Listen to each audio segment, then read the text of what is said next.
पढ़ाएंगे और 11वीं क्लास में हमारा विषय होगा ज्योग्राफी। स्टूडेंट, ज्योग्राफी में आज हम लेसन फर्स्ट पढ़ाएंगे।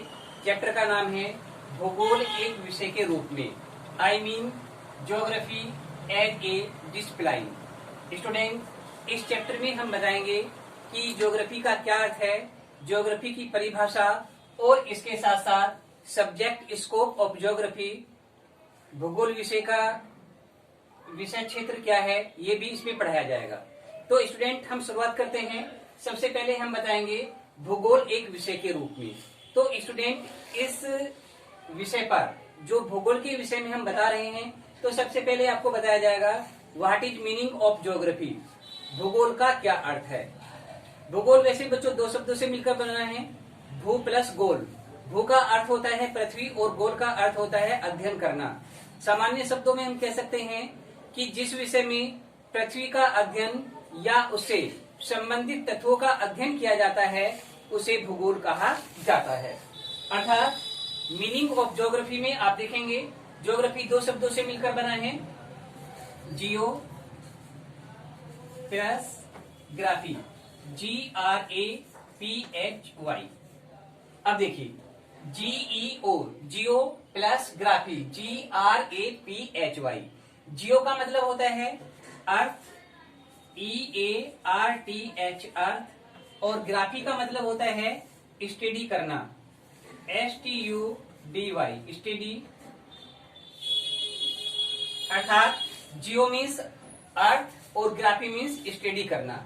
अब हम कह सकते हैं कि भूगोल वह विषय है जिसमें पृथ्वी और उससे संबंधित तत्वों का अध्ययन किया जाता है। स्टूडेंट, ज्योग्राफी एक साइंस विषय का ब्रांचेज है, शाखा है, और ये बहुत ही महत्वपूर्ण विषय है।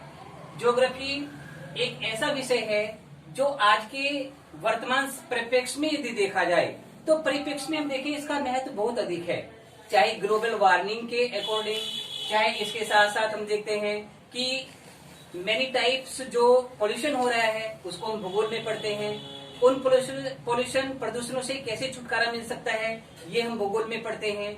इसके साथ साथ आज हम भूगोल में पढ़ते हैं कि पृथ्वी के बढ़ते हुए तापमान के क्या कारण हैं और उससे किस प्रकार छुटकारा मिल सकता है।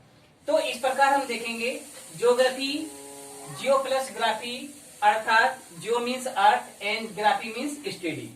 तो ये ज्योग्राफी का अर्थ हुआ है। इसके साथ डेफिनेशन, भूगोल की परिभाषा है। हार्टसोन जो एक प्रसिद्ध भूगोलवेता हुए हैं, तो स्टूडेंट उन्होंने कहा है कि भूगोल का उद्देश्य धरातल की प्रादेशिक या क्षेत्रीय भिन्नताओं का वर्णन व व्याख्या करना है। According to Hartshorne, Hartshorne was a great geographer. ये एक महान भूगोलवेता हुए हैं। उन्होंने इसकी परिभाषा देते हुए बताया कि भूगोल का उद्देश्य धरातल की प्रादेशिक या क्षेत्रीय भिन्नता का वर्णन व व्याख्या करना है। तो इस प्रकार इसकी डेफिनेशन भी आपको मैंने बता दी है, आप साथ ही साथ इनको नोट करते जाएंगे और याद रखेंगे। इसके बाद स्टूडेंट आपको बताया जाएगा सब्जेक्ट मैटर ऑफ ज्योग्राफी, अर्थात भूगोल में हम किन विषयों का अध्ययन करते हैं, किन किन क्षेत्रों का अध्ययन करते हैं, इसका सब्जेक्ट मैटर क्या है। स्टूडेंट, पहले टाइम में जब हमें अध्यापक पढ़ाते थे तो बताते थे कि भूगोल पृथ्वी से संबंधित विज्ञान है या पृथ्वी से संबंधित सब्जेक्ट है। पृथ्वी के बारे में पढ़ लिया, इसके साथ नक्षत्र के बारे में पढ़ लिया, ग्रहों के बारे में पढ़ लिया, नदियों के बारे में पढ़ लिया। लेकिन यदि प्रेजेंट टाइम में देखें, the subject scope is very large of geography. Geography का जो सब्जेक्ट मैटर है बहुत लार्ज है। अब आप देखेंगे कि ज्योग्राफी के सब्जेक्ट मैटर में या हम किन किन चीजों का अध्ययन करते हैं।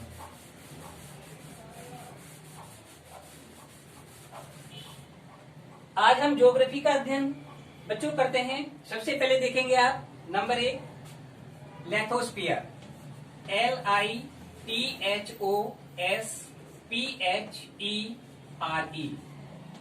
लिथोस्फीयर, लिथोस्फीयर को हिंदी में कहते हैं स्थल मंडल, स्थल मंडल। 29%। लेथोस्फीयर के बारे में हम पढ़ते हैं, और लेथोस्फीयर भूगोल का एक विषय क्षेत्र है। लेथोस का मतलब होता है ठोस, सॉलिड, पियर मंडल, अर्थात हम इसमें स्थल मंडल के विषय में पढ़ेंगे जो पृथ्वी के 29% भाग पर है। अर्थात हम लेथोस्फीयर में कॉन्टिनेंट, महाद्वीपों के बारे में, कंट्री, देशों के बारे में, और इसके साथ स्टेट, माउंटेन, प्लेट्यू एक्सेट्रा, अर्थात उस विषय के बारे में पढ़ेंगे जो सॉलिड है, जो ठोस है। ये अध्ययन होगा लेथोस्फीयर का। नंबर 2 हाइड्रोस्फीयर, HYDROSPHERE,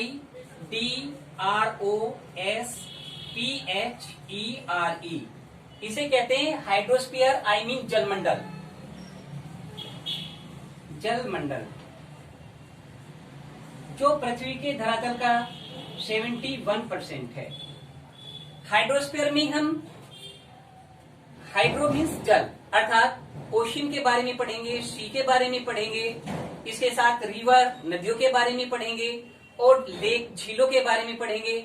इतना ही नहीं, ओशन करंट के बारे में पढ़ेंगे, टाइड आई मीन्स ज्वार भाटा के बारे में पढ़ेंगे, उनके आने के क्या कारण हैं ये पढ़ेंगे, और इसके साथ जो ओशन करंट हैं, महासागरीय धाराएं हैं, उनके आने से क्या प्रभाव होते हैं, अर्थात उनका प्रभाव क्या पड़ता है। जो समुद्र तट क्षेत्र है तो ओशन करंट का उस पर क्या प्रभाव पड़ता है, ये भी हम हाइड्रोस्फीयर में पढ़ेंगे। ये भूगोल का एक विषय है।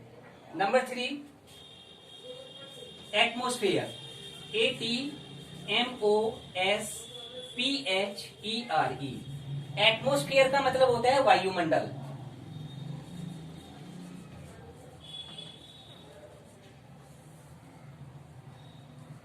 ये भूगोल का एक विषय है जिसमें हम पढ़ेंगे एटमॉस्फेयर के बारे में। ये एटॉम्स से बना है। एटॉम्स का मतलब होता है एयर, अर्थात वायु।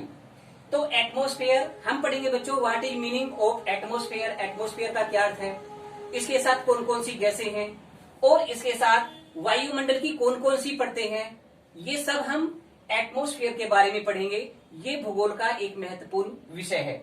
अब सबसे पहले आता है जैसे एटमॉस्फेयर क्या है। एटमॉस्फेयर या वायुमंडल, वायुमंडल वायु वे अनेक प्रकार की गैसों, धूलिकण की वह परत है जो हमारी पृथ्वी को चारों ओर से घेरे हुए है। I mean atmosphere is the layer of air, many gases and dust, water vapours which around our earth. अर्थात हमारी पृथ्वी को जो चारों तरफ से घेरे हुए है, वायु की परत है, हम उसको एटमॉस्फेयर कहते हैं। Nitrogen 78% in atmosphere and oxygen 21%, oxygen की मात्रा 21% है, एंड अदर गैसेज, अन्य गैसें केवल 1% हैं। तो एटमॉस्फेयर वायुमंडल में nitrogen 78%, oxygen 21% and other gas only 1%। ये सब हम एटमॉस्फेयर में आपको पढ़ाएंगे। चैप्टर होगा इसमें, बाद में चैप्टर है इसमें। Number 4 biosphere.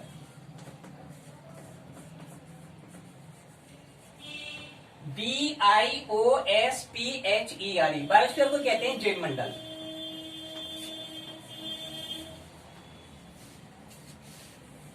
भूगोल के विषय क्षेत्र में हम आपको बायोस्फीयर के बारे में पढ़ाएंगे। तो बायोस्फीयर का मतलब होता है जैव मंडल, अर्थात वह परत जो पृथ्वी के धरातल के ऊपर है, जिसमें सभी जैविक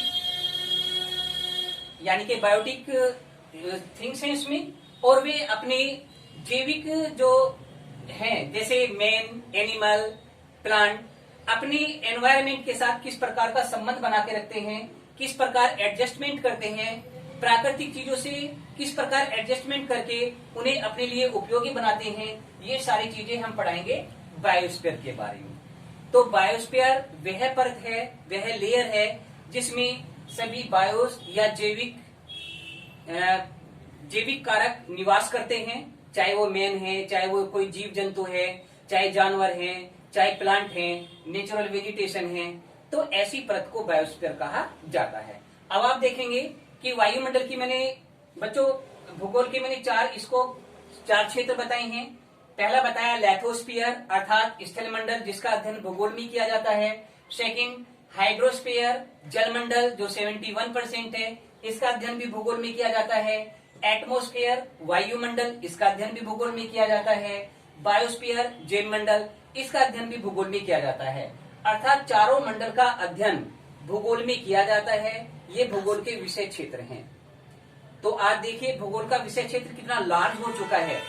आज भूगोल का अध्ययन मानव की प्रॉब्लम को समझकर उसको सोल्व करा के उसका सॉल्यूशन बताकर एक सुखी संपन्न जीवन व्यतीत करने के लिए भूगोल का अध्ययन किया जाता है। वैसे भी कहा जाता है कि geography is mother of other subject, अर्थात भूगोल अन्य विषयों की जननी है। सुनना है, भूगोल अन्य विषयों की जननी है। इसके साथ आप देखेंगे ये लिखा है इरेस्थोनीज जो कि एक यूनानी विद्वान थे, उनको भूगोल का जनक कहा जाता है। अर्थात Eratosthenes was the father of geography, क्योंकि सबसे पहले इन्होंने इस विषय का ज्योग्राफी या भूगोल नाम दिया, इसलिए इनको फादर कहा जाता है। इसके साथ आता है अप्रोच।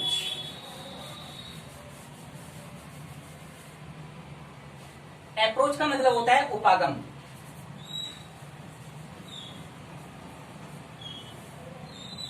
अर्थात भूगोल विषय का अध्ययन करने के लिए कौन कौन से अप्रोच हैं, कौन कौन से उपागम हैं।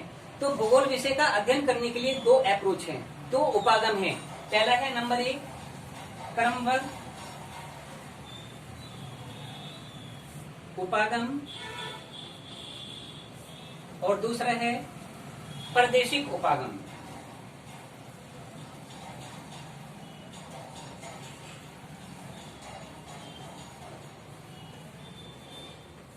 भूगोल विषय का अध्ययन दो उपागम, दो अप्रोच में किया जाता है स्टूडेंट। पहला है क्रमबद्ध उपागम, इसे कहते हैं सिस्टेमेटिकल अप्रोच। दूसरा है रीजनल अप्रोच यानी कि प्रादेशिक उपागम। क्रमबद्ध उपागम में हम सिस्टेमेटिकल तरीके से अध्ययन करते हैं। जैसे हमने चैप्टर्स को पहले लिया, मीनिंग, पॉपुलेशन यानी कि पाठ का क्या अर्थ है, ज्योग्राफी का क्या अर्थ है, फिर उसके बाद धीरे धीरे हम बढ़ते बढ़ते एक सिस्टेमेटिकल तरीके से अध्ययन करते हैं, है ना। इस तरह का क्रमबद्ध उपागम है। प्रादेशिक उपागम में किसी क्षेत्र को प्रदेशों में बांटकर उसका फिर अध्ययन किया जाता है। तो इस प्रकार से दो उपागम मैंने बताई, क्रमबद्ध उपागम और प्रादेशिक उपागम।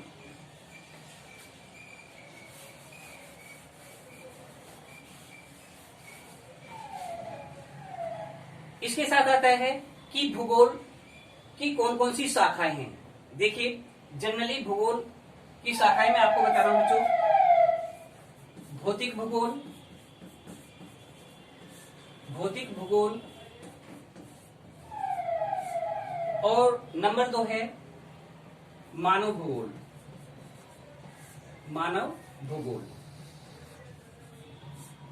एक और है जिसे कहते हैं जैव भूगोल। जैव भूगोल। अब आप देखिए भौतिक भूगोल, फिजिकल ज्योग्राफी में हम पढ़ाते हैं फिजिकल चीजों के बारे में, जैसे क्लाइमेट के बारे में, रेनफॉल के बारे में, टेम्परेचर के बारे में, माउंटेन के बारे में, रिवर के बारे में। तो इस तरह की जो स्टडी की जाती है, एटमॉस्फेयर की जो स्टडी की जाती है, या इसके साथ फिजिकल चीजों की जो स्टडी की जाती है, उसे भौतिक भूगोल कहा जाता है।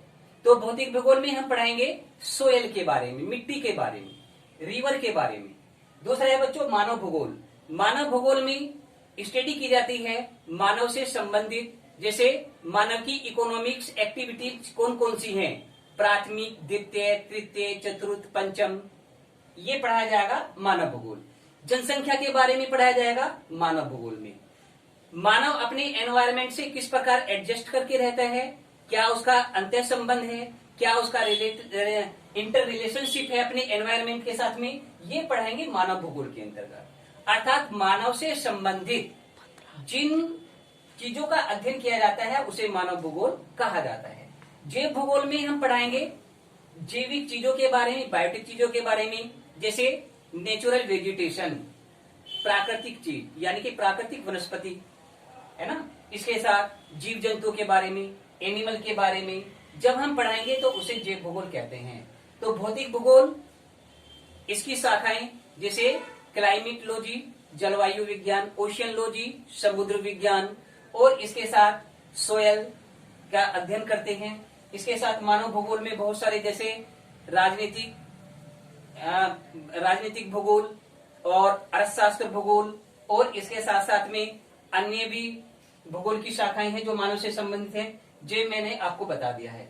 तो स्टूडेंट, जो भी मैंने आज आपको पॉइंट्स बताए हैं, आशा करता हूं कि आपकी समझ में आ गया होगा। और ये हमारा चैप्टर है ज्योग्राफी एज ए डिसिप्लिन, ये फर्स्ट लेसन है और ये 11th क्लास का लेसन है बच्चों।